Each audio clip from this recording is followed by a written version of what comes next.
I met Matt De La Garza a few years ago in an audition room, and a few months after that, I ended up working at a hotel that he also worked at too.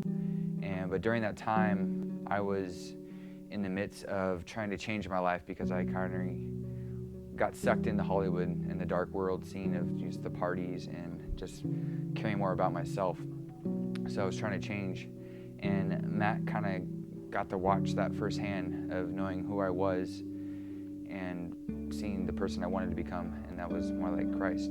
During those times, I remember he would question me or just ask things like, well, you seem different, or you just seem more in depth, and he would say things like, you seem more Yoda. I guess it was because I was reading more. I was just asking more questions with Pastor Jim and Pastor Sam and Pastor Andrew, but I was just trying to be better. And during that time, I didn't think I was being a disciple or trying to be a disciple. My actions were making other people just, question their own living situations, and if they should live the way they're still living, or try the way I was, and that's the way of Jesus Christ. After a while, it was a few years working at the hotel and hanging out with Matt and stuff, and just into other people at work too, and I started really getting more into faith, and I got like hardcore, that firstborn Christian feel, and I just kind of felt burnt out though, because I was surrounded by people that didn't really care about what I really believed. But I remember I was telling the young adult group in Synergy at the Purcell's house that I just don't know what to do with my life anymore. I feel like I should just, quit the hotel. I just would rather be around people at church. Andrew kind of said something to me. He just told me, he was like, wow, I wish I could be in your situation. And he was basically saying that he's stuck in a building with all believers, and I'm stuck at a huge hotel with all non-believers, and that's a huge opportunity. So it kind of made me think, like God does have me there for a reason. And maybe I should, live it out the way God wants me to live it out.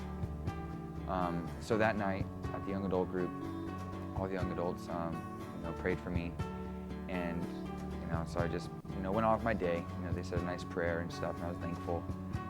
And then a few months after that, 2 new employees come, and I find out that they're believers, and they also are musicians, and they play music for their church too. They became friends with Matt too, because Matt's a musician.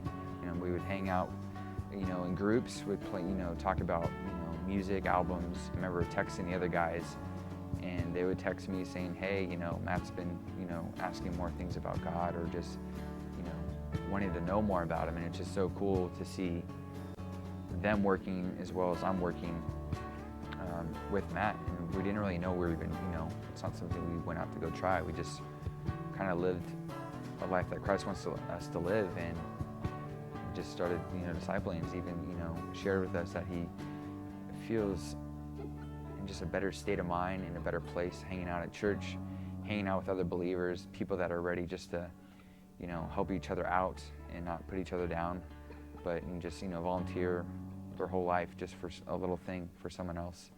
So it's been really cool. I mean, it's been a while, but, God works in these crazy ways.